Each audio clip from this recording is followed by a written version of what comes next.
everybody knows Bill Broker. He's already been telling us some interesting things tonight, and he's going to give us a presentation on in the event you tether with some techniques and equipment things that that he's going to share with us for tethering from his wealth of experience in it. So take it away, Bill. All right, let me see here. Let me get it going.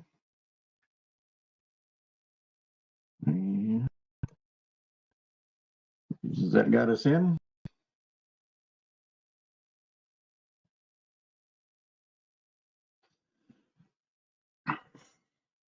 All right. I know that a lot of us have not really had the opportunity to fly. So this is probably not going to be one of those things that interest you that much, but things are changing, and I'm hoping that we're getting back to flying. And I've this isn't a full-blown presentation like you would see me do at a safety seminar on tethering, because people always ask me about tethering, because for some reason I got this reputation of tethering. But what I wanted to do is just go through some things that not only will help you with tethering, but just even a static display, maybe at an event and when I say event, I'm not talking about a balloon event. There's a lot of stuff that we do for people. They call us because we got a balloon, so let's go out and do this. So anytime we get to show off the sport, most of us do that. So that's what I'm going to try and gear towards tonight. And then once I get towards the end, there's going to be a little bit of thing that I know some of us know about and have tried a few times, called the chip shot, and people ask me about that, so I'm going to show you about that. Before we get going, if you haven't joined I'm part of the FAA FAST team here in Dallas. So if you haven't joined the notifications for the webinars that they put out, and I know Joe puts out notices to everybody, but they're starting to do a lot more lighter than air information webinars, and they're doing them basically once a month, and they're getting some pretty good speakers. I mean, Pat Cannon's already spoke. They did a deal last week with I think it was last week with Janet Patton on airport communication, and that was all geared towards lighter than air. And so I highly encourage you to, and they're real strict about keeping it to an hour. And there's another one coming up here in a few weeks that we just got notice of today. And so I highly encourage you to just take the time. You don't have to watch it most of the time, because you can listen to it and still get a lot of the good information out of it. So I want to highly encourage you to do that. So let's move on real quick, so we don't not here all night, since most of us do Zoom and ring calls for our business and the rest of our lives. So let's go on. So Tether, I came across this one today, actually, when I was fine-tuning my presentation, and I thought this was pretty interesting. It's a line as a rope or chain in which an animal is fastened, so it can be restricted its range of movement. Well, we all know that this thing can become an animal real quick. So I just thought that was kind of funny that the first definition that pops up has to be due to an animal, or the line in which somebody or something is attached. And anybody in construction and everything knows about the harness and everything that they use for the safety line. And then there's that one that we all seem to have for the last 11 months, is the limit of one's strength or resources. I am at the end of my tether. And that's not the one we're talking about tonight, but I just wanted to throw in all the definitions. The first one and the second one are pretty close to what we're talking about. The purpose here is to provide ideas and procedures to enhance the balloon safety, particularly at events. And again, just want to tell you that events are not balloon events. Every time we take the balloon out, everybody knows that it's an event. And all I'm trying to do here is to help instill confidence in your abilities and procedures to encourage more involvement in a balloon event. Now, there's a couple questions that we can ask ourselves as pilots. First of all, that says, have I ever received tether training during my pilot training? Well, back in the day when some of us were starting, we were learning this stuff on our own once we got our license, because there was no training for tethering. And so we kind of had to hit and miss and learn on our own. And then also the same thing applies to your crew. Have you trained your crew on tethering? Because even on the calmest days, And you'll see here in a few minutes, I'll go through an example that even on the calmest days, things can go wrong if you're not paying attention. And now, as we move on, has anybody received any tether training at some point during their ballooning career? And the answer is probably yes. So all this is going to be is just what has happened, what I've learned through all of my years and hours of tethering. And just tethering, again, is just tied off. It's not an up and down type of thing that we're talking about. So if I just want to put across that these are mine. They are by no means the letter of the law. They work for me just over time. And again, like I said, they're my methods, and try and fail. And so this is where I've come to this point. What do you need? Well, some of these things on this picture are things that I do carry along when I'm doing some massive tether events, as you've probably seen at events doing the up down tethers. Some of this stuff, I'm not going to go through everything that you see there, just a few things, because people always ask me about the stuff that I use. Well, first of all is the ropes. I use a double braided ropes, usually anywhere from 1/2 inch to 5/8, just depends on the size balloon that I'm using. Bigger balloon, I put the 5/8 inch on for obvious reasons. And they're usually anywhere from 90 to 100 feet long is what I've got those ropes at for. And in a few minutes here, when I show you the spaghetti mess that I've done sometimes, a 90-foot rope is actually short. So I'll show you that here in just a minute. But people always ask me, where do you get your ropes? The place I always get my ropes is right here at knotandrope.com. They've got, and it's not just double braided ropes. They have got everything. Even, I'm sure maybe Nick has even done them with the boats that and stuff that he's done. So they've got everything. Josh, not sure what you're meaning by static or non-static. I'm also, I can see a chat screen that I've got going on my iPad, so I can, just the way we have to do the presentation. So if you got questions, I'll try and answer them as I see them once they pop up. Carabiners, a bunch of different carabiners. The most common one that you see is the Cameron Lindstrand carabiner, okay? Locking carabiner, okay? The ones that I use are they're not as heavy duty. Some of them are aluminum, some of them are steel, but they're about 4,500 pound test. I've never had a problem with my rope stretching, Josh. When I know they can. People have talked about them stretching, but I've never had a problem with that. It's very important that you use the locking style. There's a lot of people that may just grab a carabiner and use it, and here in a second you'll see why. That is not a good idea. But the ones that I get from Amazon are steel carabiners right here. You can buy them, and actually I didn't change this. You can usually buy these in the bulk of 5, 8, 10, 12, and they're actually a lot cheaper than the $12, because if you go to using the Lindstrand carabiner style, you can get those from Amazon too. You didn't hear that from me, but you can get those, and even from Amazon, these are $26 a piece. If you want to get them from Cameron and Lindstrand, they're $45 to $55 a piece. These are about $5 a piece. You can do the same thing, and we'll go through this part in a minute. Hey, Bill. Yes. I know you've got visuals right now. I think your camera is turned off, and I can't turn it on from my side, so there may be a button at the bottom. All right, let me back up. Let me back out and see what's going on. Yep.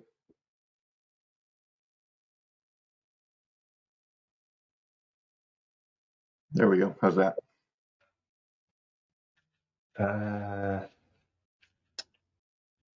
There we go. Okay, cool. Yeah, I know you had visuals with that, so I want to make sure that your video was okay. on. Sorry about that. All right. Nope, all good. Okay. And we got the like I was saying, the carabiners from Amazon are like about $5 a piece. Everybody looks and sees all this writing on there. Some of us know what that is. Some of us wish we knew what that was. Some of us don't want to know what that is, because if we know what that is, then that makes us responsible.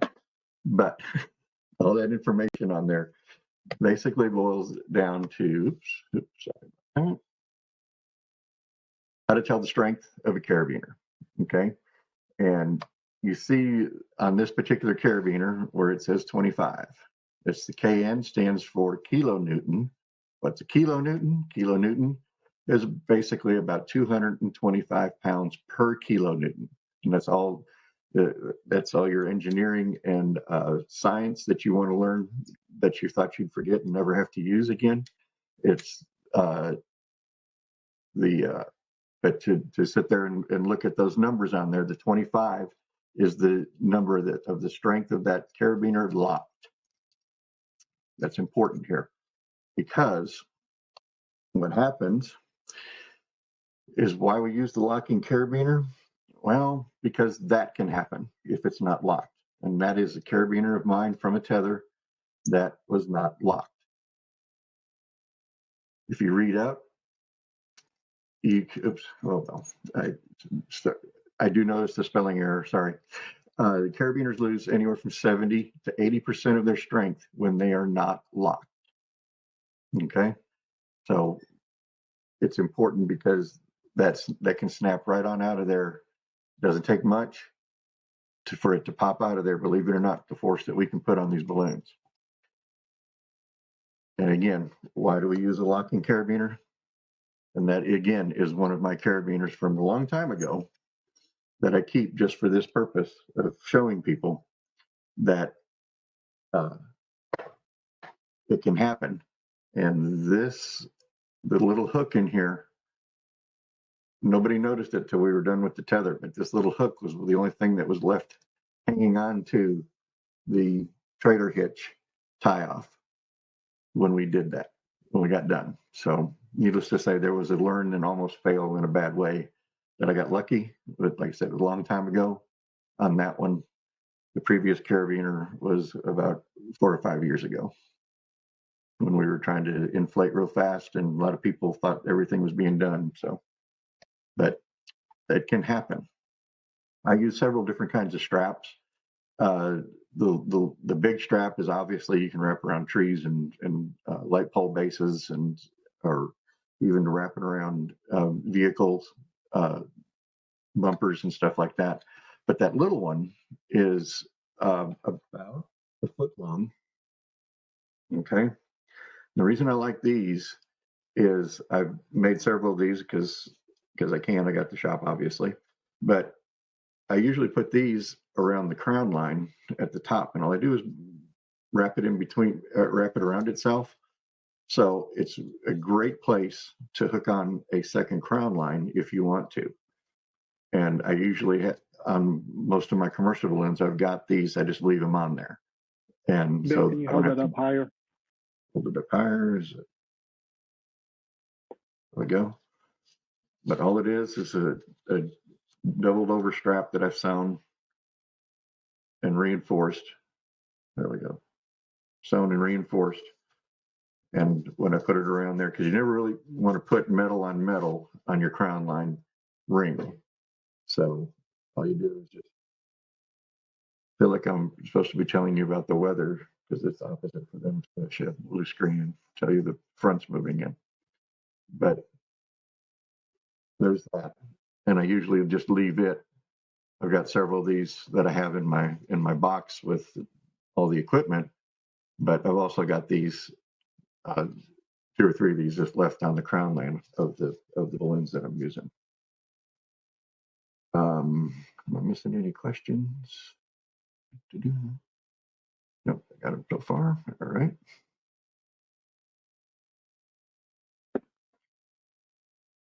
Now, long time ago, I got hit with a outflow that I never saw back in the day when the internet was just starting to get more mobile than just being on a laptop. And so I highly encourage you to have some kind of, everybody's got them now, but even a weather alert radio app. So, you know, a lot of the radars and stuff that people use now for weather will give you weather warnings and stuff like that. And in my heavy duty commercial days of traveling into unfamiliar areas, that came in handy a couple of times back then. So just having something that you can have at your fingertips now, which obviously everybody's got 10 or 12 different apps that they use to talk themselves out of flying these days, as opposed to talking themselves into flying, which we used to do all the time. Fuel tanks, believe it or not, great extra weight for inside the basket. You're always looking for people to get in the basket. If you got an extra tank on the truck or trailer or whatever, put it in the basket. It's weight. It's just it does better in the basket than it does in your truck trailer. So, going to move on to some of the knots and techniques that I use. Do I tie off the balloon the same way every time, or is it different depending on what the winds are? And the answer for me is it's different every time. Even there are 5 or 6 different ways that I normally tie off, but it's just depending on what I'm doing, what the winds, what the surface conditions are doing. And the other thing is how many people carry a second crown line, especially when you're a second crown line, even when you've only tied off with your inflation harness to a vehicle. A second crown line can help so much.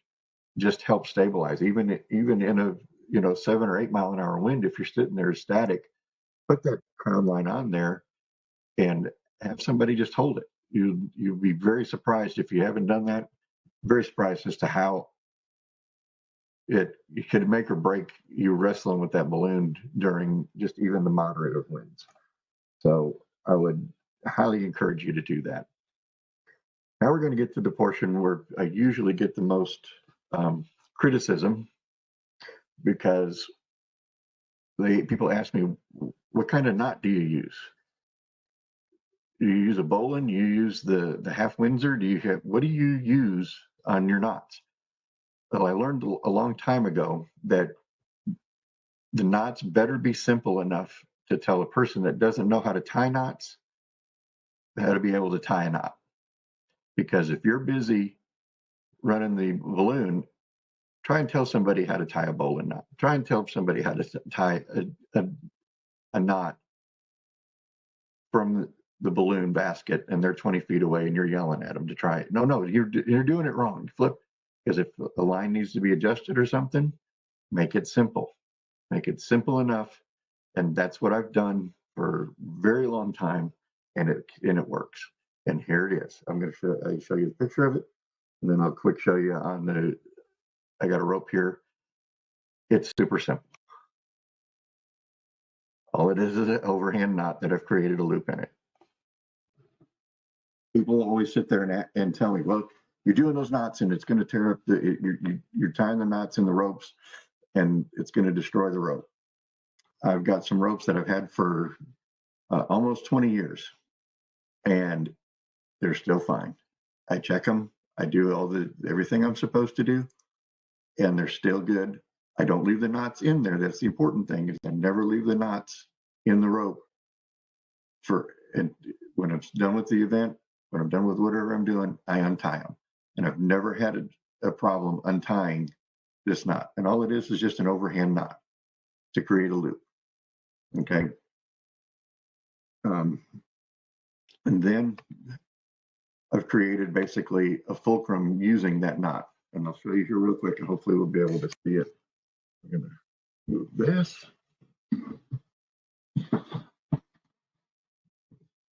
And I've got a rope set up here. Can you see it? I'll tip it down just a little bit more. Okay. I've got a rope tied up, got it tied off on 2 different ends here. And all I basically do is I take it tie a loop in it. That's all it is. And the loop is only to carry the carabiner. And I do carabiner instead of running the rope back through here for a reason. Because with the carabiner, I put the carabiner on, and I do this with my tie-offs. I do this just on inflation. I've got it set up the same way. So now I've got my other rope we got one rope tied to our imaginary balloon, which is not up here because it's in my house, obviously.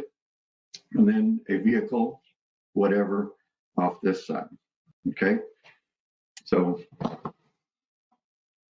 the reason that I use the carabiner, because when time is of an essence, if you sit here and you have to start running it through there, you got to take the piece of rope and run it through however long it may be.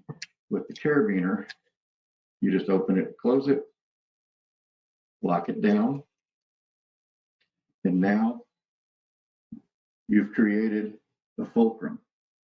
Okay? You take that and you do the same thing again. You got basically 3 lines here. One is the rope that I'm using. One goes back to the truck, and one comes back to the one that the knot is. All I do is go around everything, tie one knot in it, and it pulls tight. When it pulls tight, everything pulls tight against it. I know this may be a little bit confusing on the video, and then as soon as you two get it to the place where you want it, I do a second one, and it's a lock. It never comes out. It has never come out. If it needs to be adjusted, even with whatever pressure is on there, you just pull. Somebody can adjust it and tie it right back up again. To sit there and just tell somebody that all it is an overhand knot, granny knot, shoelace knot, however you want to call it, telling somebody that is already in their head as to what they know what it is, what you're talking about. Okay, and I know it's probably a little confusing sitting here trying to take everything in, but again, all it is a handover knot to make the loop, put the carabiner in there, run the other rope through it, and you're coming around all the ropes and tying that knot right back onto itself, and it's not going to come out. And then it's easily adjusted as well.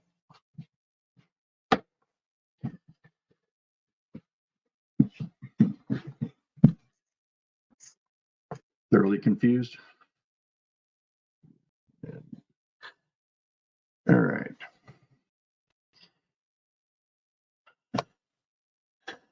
Believe it or not, some of you probably recognize that knot, but it actually has a name, and it's called the tension diagonal.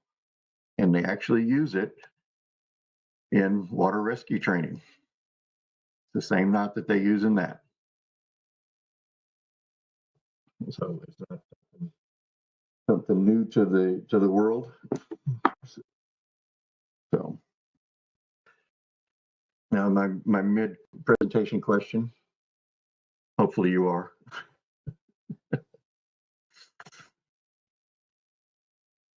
All right. Just tying off what I say is single point tie off is just what we normally do at balloon events for a inflation harness. And when I say carabiner placement, a lot of people have the dual where they come from the basket and then the envelope. Let me see here if I can see the basket to the envelope. Okay, basket down here, envelope up here. If you read it, the pilots, if you read in the flight manual, crew people, always put the carabiner that you're using for your tie off to go to a truck, whatever, always goes on the envelope carabiner. It's in your flight manual, it says it for the same thing. So if you tie it off, and the reason being is most of the time this is hooked into some kind of U-shape metal, and it cannot turn very, very far. There's a good chance of snapping, bending, and creating a real mess. This one up here is a lot more flexible. There's a lot of people now have started putting in a ring in between the carabiner for the envelope and the carabiner for the basket. I'm just using the extra carabiner here as an example, but I know a lot of people use a third ring, and if you sit there and you look at it, and if you tie off to that middle ring, how much pressure it relieves on the envelope and the basket. And even some of the manufacturers are recognizing that that is an approved method on the balloon, and it's part of the inspection process that I have to look at. If they use those, I have to inspect those rings.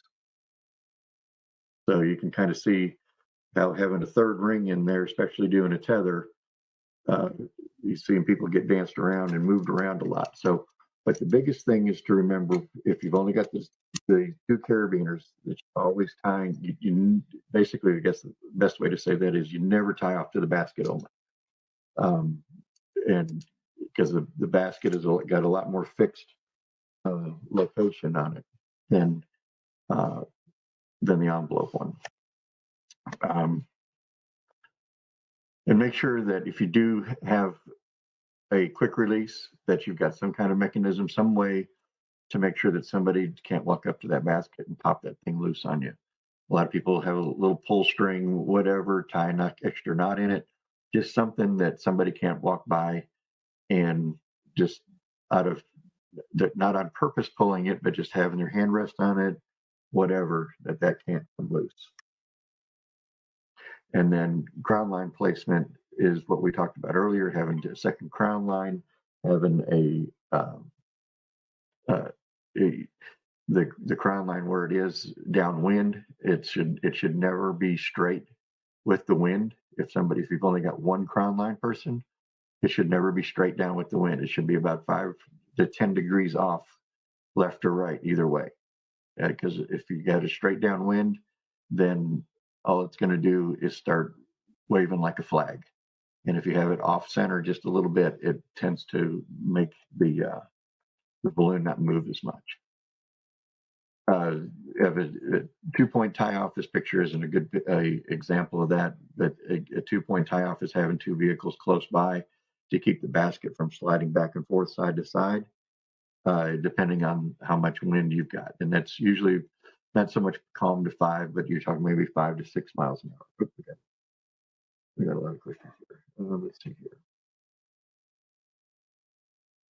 here. Josh, that rope comes out, that knot comes out of that, going backwards to the deal. I didn't see these earlier, but that knot comes out super easy. I've never had to use a tool to take out the knot.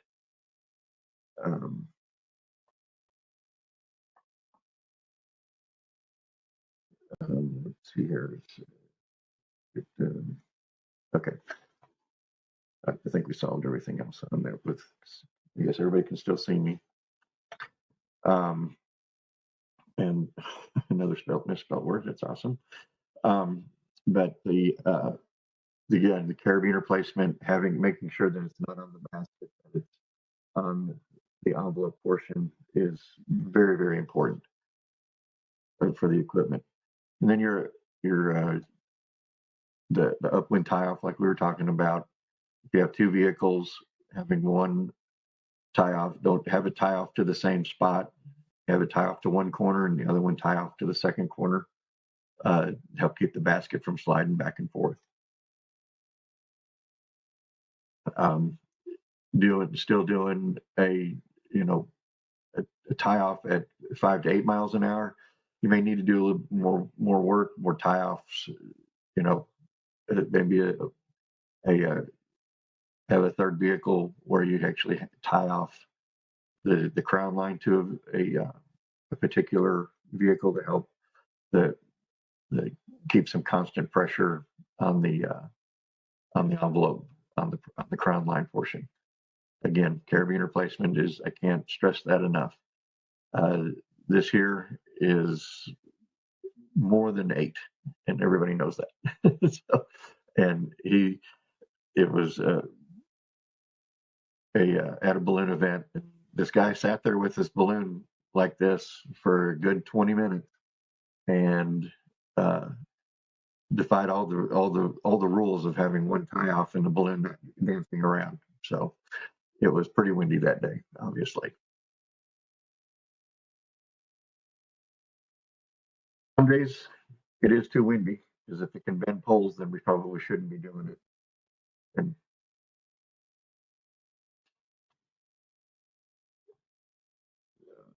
all right. Have you ever been to a balloon event that's too windy, you couldn't do normal operations, and wish you could have done something safe for the event? And just depending on who you are and how bad you want to do something, moving into, I don't know how many people have heard of the con. I know Josh has used it. I know some other people have, and it works really, really well. And I know it sounds crazy to sit there and inflate your balloon to do something in high winds, but as you'll see here in a minute, if you do it right and do it safe, you can do a lot of good for an event just to put up a balloon. And I don't know who coined the phrase chip shot, but it's when I talked to the person, this is what they told me it was, explained what they did, and there's somebody up north. And so that's why I call it chip shot. I have done it in as much as 20-mile-an-hour winds. And the guy that taught me about it has done it in even higher winds. And I know that sounds crazy, but here we go. You use the basket, you tie off the top of the basket and the bottom basket of the handles to your vehicle in the upright position, just like it is there. And then you've also noticed at the top where we got the burner, we got top cables there, bottom cables on the basket down below. The important thing is to make sure that red line is tied off. I didn't do it right there, but I did it quickly after the inflation started. But you're basically holding the mouth open. The fan is you can see the fan in the picture on the other side. It's not being used. We're only using the winds for opening. Now this is way bigger. I did this more of a joke to tie off the balloon too, but I only had one rope to get everything tied off when I did this. So I had to create some kind of spider web to hold the basket when I was getting ready to do the inflation. And what you do is you tie off you do not pull the balloon all the way out of the bag. You only pull it out about halfway, and you tie off the envelope. And in this particular case, for this one, I am using the fan to blow the air into the balloon to keep it filled up. But you don't have to have anybody standing there. You don't have to, constantly be working it. You just let the air blow in there, because once it gets packed full, it's going to be like a cold air balloon, and it's going to start pressurizing, coming back out the mouth of the balloon, because your fan is going to be blowing more air in there than can stay in there. So it helps keep it pressurized, almost like a cold air balloon. And, for me in this case, I had a name on the side. People are taking pictures and doing what they need to. And I've also put up the balloon in a particular situation where keep people happy, to where they're not mad that they didn't get to see a balloon. But make sure you tie off the red line, because just in case it does come apart, you don't want that top to snap into place if the balloon comes out of the bag. But if you're doing everything right and tying off the envelope to where no air can get in there any further than about 15, 20 feet up, and you're putting it, and then it should be just fine. But here we are at a balloon event. And yes, it's a little bit smaller, but you can see the flags. It was blowing about 20, 25 miles an hour. And this was the media day. And all we did was put some air so that it gets the backdrop of the pictures. And they had you can see we didn't have very much out, but everybody's happy because we put up the balloon to give them something to see in an otherwise very, very windy. Bottom line is, it's always your choice. You know that. Everybody knows that it's your choice. Don't get bullied or pressured or peer pressured into doing something you don't want. And then these are all photos from sitting in parking lots waiting to do tethers, and this is coming in trying to explain to the client that we're not doing anything for obvious reasons. Know your surroundings, the trees, the buildings, anything like that, they all cause the wind to do strange things. Know your climate. As you can tell, I'm watching the thunderstorm come in. If you look at the balloon being inflated, the scoop is facing at us, the flag is coming at us, and this is actually about 60 miles away. We deflated right after this, and it rained for the next 4 days.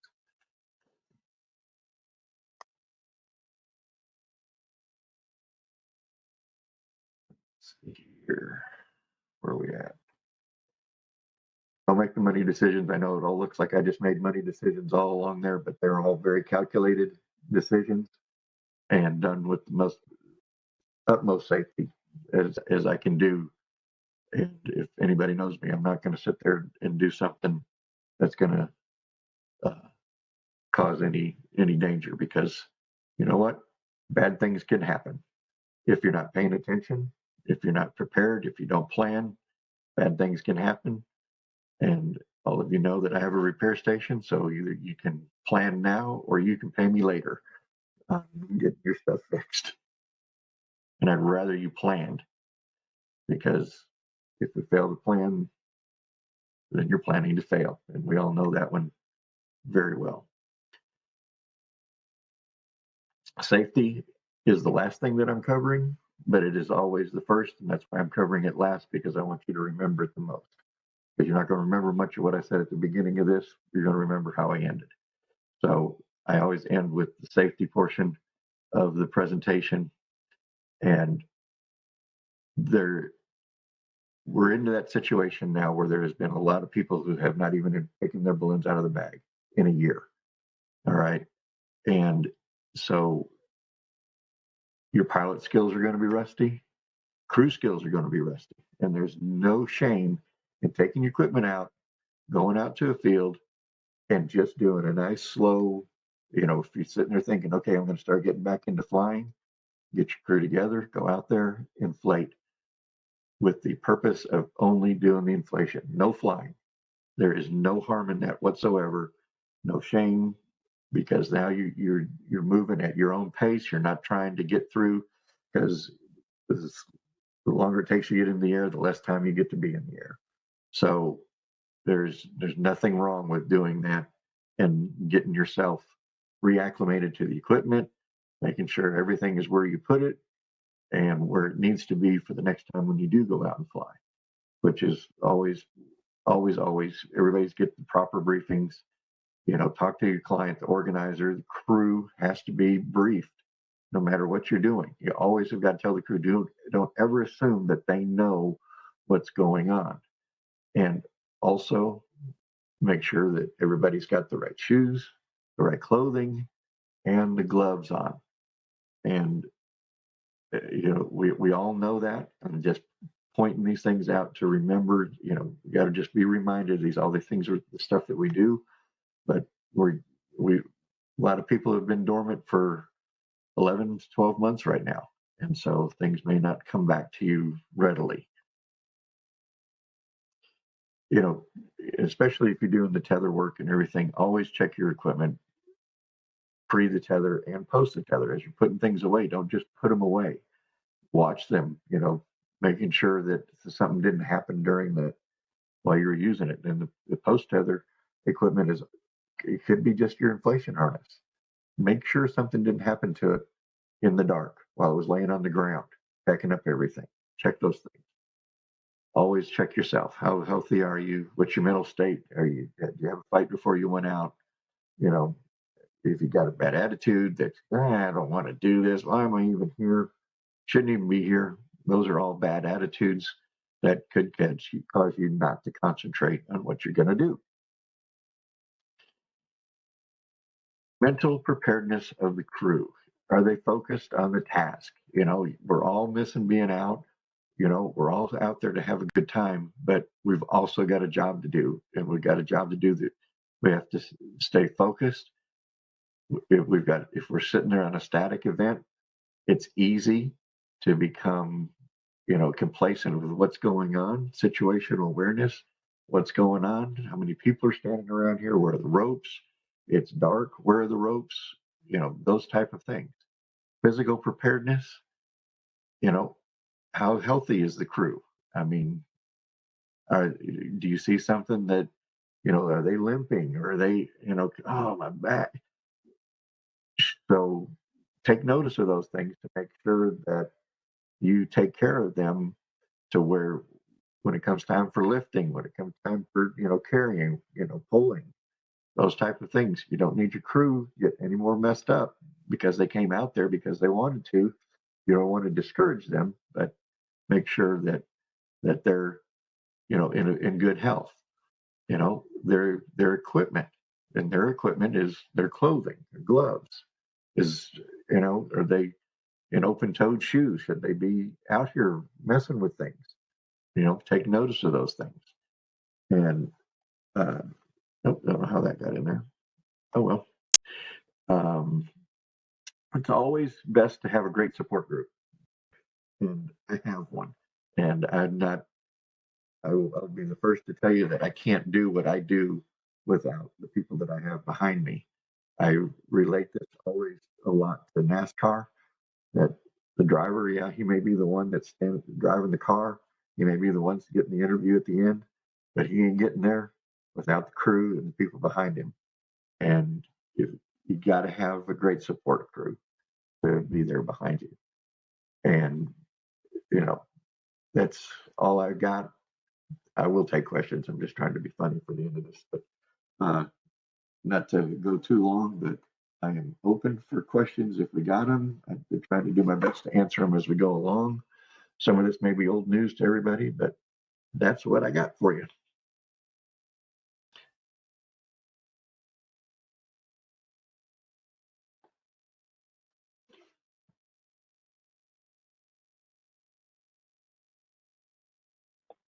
Or maybe Robert fell asleep since he's got everybody muted now. Oh, no, I'm in the process of unmuting everybody. So sorry about that. Took me a second there. Great job, Bill. You did well. And now the floor is open for questions. If anybody has any.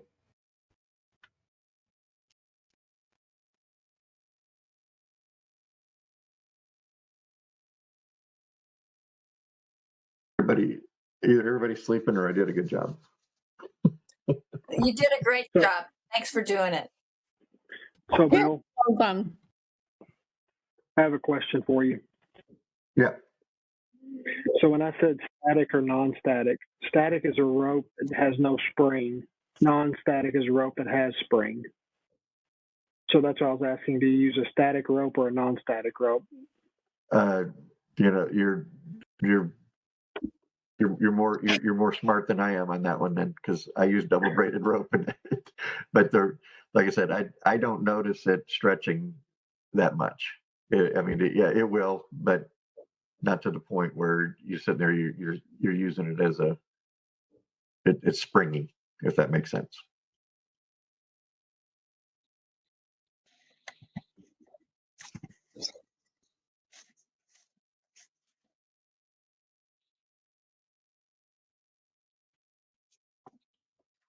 I always appreciate what you share. Thank you very much. Happy to do it. Anytime I get a chance to talk balloon, I talk too much usually, so I try to put myself on a time limit. So people don't. We get hauled down the rabbit hole enough. I don't need to bring anybody with me.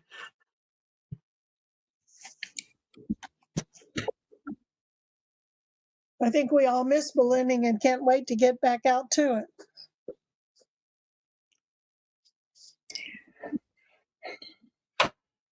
I think that's right, Leah. We all do. It's been over a year, and I think the point of going out and doing a tether with no pressure to fly with which Bill brought up with rusty, with crew that is rusty and also pilot that very rusty. I think that is a great idea.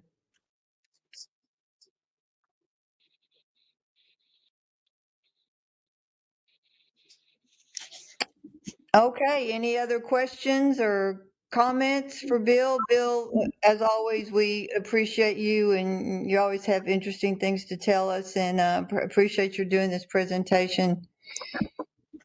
So if anybody has anything to say, speak your piece.